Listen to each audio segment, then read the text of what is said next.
Welcome to this deep dive, tailored just for you. And this time we're going to be taking a look at Malcolm Gladwell's Revenge of the Tipping Point. Now, this book isn't exactly brand new. Right. It's a sort of revisiting and expanding on Gladwell's earlier work, The Tipping Point. Oh, yeah, I remember that one. Where he looked at, how small things can make big changes. Like how Hush Puppies made a comeback. Yeah, exactly. Things like that. Or why New York City's crime rate plummeted, Revenge of the Tipping Point, digs a little deeper, using some pretty interesting real-world examples. We'll be talking about bank robberies in Los Angeles, variations in healthcare practices across different cities, and even how Waldorf schools impact vaccination rates. So right off the bat, Gladwell throws three puzzles at us. He does. The first one really focuses on the role of what he calls superspreaders. Yeah. And he takes us back to the 1980s and 90s in Los Angeles, where there was this surge in bank robberies. And what's really interesting is it's not like everyone suddenly decided, hey, let's go rob banks. It was driven by a pretty small group of individuals. Gladwell talks about two guys nicknamed Casper and C-Dog, and these two guys were responsible for something like 175 robberies. Wow. And they weren't even robbing the banks themselves. No, they weren't actually going in and doing it? They were recruiting and training teenagers to do it for them. Oh, wow. So almost like a... Yeah, it's a fascinating example of how just a handful of people can spark this wave of criminal activity, much like we see with disease outbreaks, the idea of a super spreader. I see the parallel. To really hammer home this point, Gladwell contrasts Casper with Willie Sutton.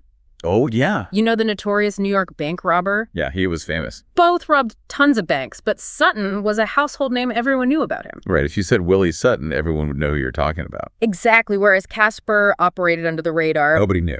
And it kind of shows you that impact and awareness don't always go hand in hand. Sometimes the biggest influencers are working behind the scenes. This idea of a few key players having an outsized impact leads us to Gladwell's exploration of what's called small area variation in healthcare. Yeah, this is interesting. And this refers to the surprising differences in medical practices across regions that are actually pretty close to each other geographically. Right. And Gladwell points to research by Dr. Jack Wenberg, who found that hysterectomy rates varied wildly between Stowe and Waterbury, Vermont. And those are only like 30 miles apart. That's it. It's crazy. And it gets even more dramatic when you compare Minneapolis and Los Angeles. Right. I mean, they have similar healthcare access and patient demographics. Yeah, but totally different practices. Totally different. Gladwell suggests that these variations stem from doctors' choices and how they influence each other. Okay. Not from patient demand or just random chance. It's like medical practices themselves can be contagious, spreading within these communities. So almost like a doctor's social network is influencing how they approach medical care. That's a good way to put it. And this clustering effect is evident in vaccination rates as well. Okay. Gladwell points out that while vaccination rates are generally high in California schools, right, they're significantly lower in Waldorf schools. Oh, interesting. And this pattern isn't just limited to California. It's consistent across Waldorf schools nationwide and even internationally. Wow. It suggests that these shared ideologies within a community can create these clusters of behavior even when they deviate from the norm. So whether it's bank robberies or medical procedures or vaccinations, it seems like seemingly isolated trends are often clustered based on specific communities or ideologies. Yeah. That's kind of a big idea. It is. And now for the second puzzle, Gladwell presents the influence of what he calls overstories. And to illustrate this, he takes us to Miami and introduces us to Philip Esformes. This guy was convicted in a massive Medicare fraud case, right? But his story is not just about greed.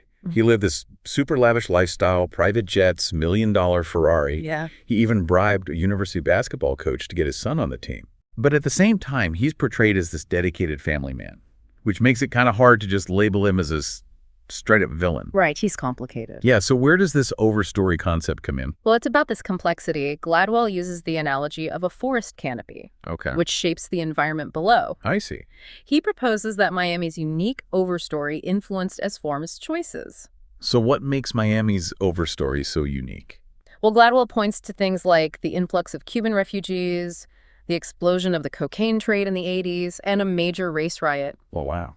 All these historical and cultural factors might have created an environment that made this kind of large-scale fraud more likely. So you're saying the place itself, its history and culture, could influence individual choices? That's the idea Gladwell is exploring. And during Esformes' trial, even his own lawyer suggested that Miami's environment played a role. Wow.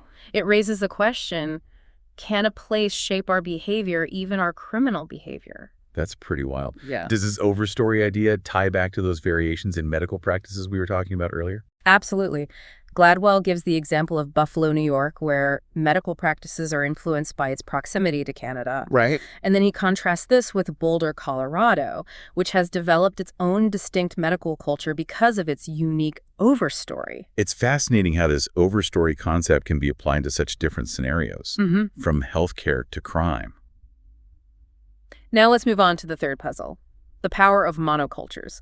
And to illustrate this, Gladwell takes us to Poplar Grove, Okay. a seemingly idyllic, affluent town that really emphasizes achievement. Sounds nice. Oh, it is on the surface. Yeah. But he contrasts Poplar Grove with a nearby town called Ansdale to show the intense pressure that students in Poplar Grove face to excel. They lack diverse social groups within the school, and their parents are just consumed by anxiety about college admissions. So it's like everyone's striving for the same narrow definition of success? Exactly. And Gladwell makes this really weird comparison. He starts talking about the Florida panther. Yeah. What does a panther have to do with a bunch of overachieving kids? It's all about a lack of diversity. The Florida panther almost went extinct because of a lack of genetic diversity, Oh, wow. which made them vulnerable to disease. I see. So is Gladwell suggesting that this lack of social diversity in Poplar Grove creates a similar kind of vulnerability? Exactly. He argues that the absence of diverse social groups in a community can make it susceptible to what he calls social epidemics, just like the panther's lack of genetic diversity made it susceptible to physical disease. And tragically, a social epidemic is exactly what happened in Poplar Grove. Right. There was a suicide epidemic that started after a young woman named Alice tried to take her own life. It's really sad, and the pressure to conform and the lack of alternative social groups in Poplar Grove might have contributed to the spread of this suicidal behavior. It's a really powerful example of how a monoculture, whether social or genetic, can be fragile and susceptible to collapse. So if monocultures are so vulnerable, what's the solution? Yeah, what can we do? Well, think back to the Florida panther. To save them from extinction, conservationists introduced cougars from Texas, which had greater genetic diversity. Oh, interesting. So by introducing those new genes, they made the panther population stronger, more resilient. Exactly. And Gladwell suggests that diversifying perspectives, experiences, ways of being can strengthen communities and make them more resistant to these negative trends. That makes sense. But how do we actually create more diverse and resilient communities, especially in places like Poplar Grove, where conformity seems so ingrained? Well, that leads us to Gladwell's exploration of what he calls social engineers. These are individuals or institutions that try to intentionally influence tipping points, often in ways that raise some ethical questions. Okay, that sounds intriguing. Tell me more about these social engineers and their attempts to manipulate these tipping points. One of the most fascinating concepts Gladwell introduces is what Rosabeth Kantor calls the magic third. Okay. It's the idea that when a minority group reaches a critical mass within a larger group, around 1/3, it significantly impacts the group's dynamics. Can you give me a concrete example of this magic third in action? Sure, Gladwell looks at several examples, including the dynamics of women in male-dominated workplaces. When women are just a handful, they're often seen as tokens. Right. Their individual achievements are overshadowed by their gender. But when they reach that magic third, They're no longer outliers. Their presence starts to shift the overall culture of the group. so it's not just about being present. It's about reaching a certain threshold where your presence actually changes the rules of the game. That's pretty powerful. It is, and this principle applies beyond gender. Gladwell discusses research on minority student performance. Okay. In classrooms where the percentage of minority students exceeds 25%, the achievement gap disappears. So diversity actually leads to better outcomes for everyone. That's what the research suggests. He also examines corporate boards, finding that boards with more women tend to be more collaborative and ask tougher questions. This magic third seems like it could be a valuable tool for positive social change, a way to promote equality and inclusivity. It certainly has potential, but Gladwell acknowledges the ethical complexities of intentionally manipulating group proportions. Right. I can see how that could get tricky. He uses the example of the Lawrence Tract, a housing project in Palo Alto, California. What was the goal of this project? It was designed to create a racially integrated community, but to maintain specific racial proportions, residents had to follow some pretty strict rules. What kind of rules are we talking about? For example, a black family was denied a home to preserve the desired racial balance. Wow. So you're trying to create a more equitable society, but you're also potentially limiting individual choices. Exactly. It highlights the tension between trying to engineer a more equitable society and respecting individual needs and choices. And this tension becomes even more pronounced when Gladwell examines social engineering in elite institutions, specifically Harvard University. He really dives into Harvard's admissions process, suggesting they deliberately manipulate group proportions to favor certain groups. Like athletes and legacy students, he points to their ALDC system that stands for Athlete Legacy Dean Children. All right. And it gives preferential treatment to applicants in these categories, often at the expense of academic merit. So your family connections or athletic abilities could give you an advantage over someone with better grades. That's what Gladwell's analysis suggests. He also highlights their disproportionate focus on athletics, even niche sports like women's rugby. It's interesting that an institution known for academics would prioritize athletics in that way. You'd think so, right? But Gladwell argues that these athletic programs serve as a mechanism to maintain specific group proportions. He links this back to Harvard's history of limiting Jewish enrollment in the early 20th century. I remember reading about that they use quotas to keep the Jewish student population below a certain percentage. Right, and Gladwell points out that this aligns with Cantor's research on the magic third. He suggests that this kind of manipulation has become normalized within elite institutions. It's pretty unsettling to think that access to these prestigious institutions might be shaped more by social engineering than by pure merit. Gladwell presents some pretty compelling evidence to support his argument. He compares Harvard's remarkably stable student demographics over the years with those of Caltech, which has a more meritocratic admissions process. And what did he find? Caltech's demographics fluctuate much more, reflecting the changing applicant pool, whereas Harvard's demographics remain remarkably consistent, suggesting a deliberate effort to maintain certain proportions. That's a pretty damning comparison. And then Gladwell takes this idea of superspreaders and applies it to the COVID-19 pandemic. Okay, how does that work? He uses the Biogen conference in Boston as a case study. Right, that was one of the first major super spreader events in the U.S. Exactly. He contrasts the initial concern about a single infected student arriving from Wuhan with the realization that the Biogen conference, with only 175 attendees, ultimately led to hundreds of thousands of infections. It's mind-boggling how one event could have such a massive ripple effect. Gladwell focuses on the role of aerosol transmission in these types of events. Could you explain what aerosol transmission is for those who might not be familiar? Sure. Aerosol transmission refers to the spread of viruses through tiny particles released when we talk or breathe. Okay. These particles can linger in the air, especially in enclosed spaces,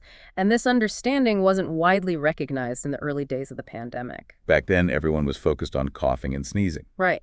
Gladwell also highlights research indicating that some individuals naturally produce more aerosols than others. Oh, really? Because of what? Due to factors like age body mass index and dehydration. So even if everyone's taking the same precautions, some people are inherently more likely to spread the virus. That's the suggestion. Gladwell even introduces this hypothetical Mr. Index, an individual who unknowingly may have infected over 300,000 people at the Biogen conference simply by breathing and talking. It's a sobering reminder of how interconnected we are and how even seemingly insignificant actions can have massive consequences. It really highlights the importance of understanding how these seemingly invisible factors can drive the spread of epidemics, whether we're talking about diseases, ideas, or social trends. So far, we've covered a lot of ground bank robberies, Right. healthcare variations, suicide clusters, college admissions, even a pandemic. Are you telling me all of these seemingly disparate phenomena are connected by this concept of tipping points? That's exactly what Gladwell is arguing. He's suggesting that seemingly unrelated events can share these underlying patterns and mechanisms. That's a pretty big idea. I'm starting to see how this book could really shift your perspective. So how does Gladwell tie all these threads together? Where do we go from here? Well, in the final section of the book, Gladwell kind of zooms out and explores this concept of the overstory on a much broader scale. He looks at how these invisible forces shape our understanding of the world and influence social change. Okay, I'm still trying to wrap my head around this whole overstory concept. Could you remind me what it's all about again? Think of it as like the invisible scaffolding that shapes our perceptions and behaviors. It's a combination of historical events, cultural narratives, media portrayals, social norms, All these things come together to influence how we see the world and make decisions. So like those historical events in Miami that you mentioned earlier, those contributed to the city's unique overstory. Exactly. And Gladwell uses the evolution of Holocaust memory as a really powerful example of how overstories can change over time. Okay. He introduces us to Freddie Diamond, a Holocaust survivor who found success in Los Angeles but kept his experiences largely private. I remember reading that many survivors did that in the post-war years. It was such a traumatic experience. What's surprising is that a lot of people, even within the Jewish community, weren't fully aware of the Holocaust scale, and details the term Holocaust itself wasn't widely used. And it's hard to imagine now the Holocaust is such a central part of our collective memory. Gladwell argues that this understanding evolved over time, shaped in part by media portrayals, especially the 1978 miniseries Holocaust. He suggests that media narratives play a crucial role in creating a shared understanding of the world and shaping public consciousness. It's incredible how a single TV program could have such a profound impact on cultural memory. And then Gladwell connects this to another seemingly sudden shift, the collapse of the Soviet Union. Oh yeah, even experts didn't see that one coming. Exactly. And he introduces Timur Kuran's research on preference falsification. That sounds a little complicated. It basically means that people might publicly conform to prevailing opinions even if they privately disagree. Okay. They're essentially falsifying their true preferences to fit in or avoid conflict. So there could be this whole undercurrent of dissent that's invisible because everyone's afraid to speak out. Exactly. Gladwell suggests that this can make it really hard to gauge true public sentiment, and it can lead to these really dramatic shifts when that pent-up dissent finally boils over. Like everyone's going along with the story even if they don't really believe it, and then suddenly the story changes and everything tips. Precisely. And he draws this fascinating parallel to the fight for gay marriage in the United States. For many years, progress seemed so slow and incremental. There were a lot of setbacks, legal challenges. Gladwell highlights how popular media, even seemingly lighthearted sitcoms like Will and Grace, subtly shifted cultural norms and paved the way for greater acceptance of LGBTQ+ relationships. Yeah, Will and Grace was a groundbreaking show for its time. It was, and Gladwell argues that by presenting these relatable, multidimensional gay characters, the show challenged existing stereotypes and helped to normalize same-sex relationships in the eyes of mainstream audiences. He even suggests that these subtle cultural shifts might have been even more effective than direct political action. It's amazing how a sitcom could contribute to such a monumental social change. It really shows the power of media and culture to shape our perceptions. And then Gladwell brings his exploration of overstories full circle by revisiting the opioid crisis. Oh, okay. He connects it to the work of Paul Madden, a Californian anti-drug crusader who ironically helped create an environment that made the epidemic more likely. Wait. How did an anti-drug crusader contribute to the opioid crisis that seems counterintuitive? Well, Madden championed this triplicate prescription system in California. Oh, what was that? This system required doctors to create 3 copies of each prescription for certain drugs. Okay, and what was the purpose of that? It was intended to prevent people from diverting prescription narcotics for illegal use. However, the system wasn't adopted nationwide, and Gladwell argues that this inadvertently led to a concentration of opioid prescriptions in states without the triplicate system. So Madden's well-intentioned efforts to curb drug abuse might have actually made the problem worse in other parts of the country. That's what Gladwell's analysis suggests, and then he highlights how Purdue Pharma, the maker of OxyContin, really exploited the situation, strategically marketing their highly addictive painkiller to doctors in those states. It sounds like a perfect storm. You have this overstory created by Madden's triplicate prescription system, and then you have Purdue Pharma aggressively targeting a specific group of doctors with their marketing. And this marketing wasn't just about promoting the drug's benefits, it was also about downplaying its risks and encouraging doctors to prescribe high dosages. It's a chilling example of how overstories and superspreaders, in this case, Purdue's sales representatives, can work together to create and amplify an epidemic. Now, it's important to acknowledge that Gladwell's work has received its share of criticism. Some argue that he oversimplifies complex issues or cherry-picks examples to support his narratives. That's a fair point. It's always good to be critical of any single source of information. Absolutely. But even if we don't agree with all of his conclusions, Gladwell's work raises some really important questions and provides a fresh perspective on how the world works. And that's what makes the deep dive so interesting. We're not just summarizing books. We're exploring different perspectives and encouraging you, the listener, to think critically about the information presented. If you're interested in exploring these ideas further and delving deeper into the fascinating examples Gladwell presents, We highly recommend checking out Revenge of the Tipping Point. It's a thought-provoking read that will challenge your assumptions and give you a new lens through which to view the world. Thanks for joining us on this deep dive into Revenge of the Tipping Point. We'll be back soon with another insightful exploration of a topic chosen just for you. Until then, keep learning and keep questioning it.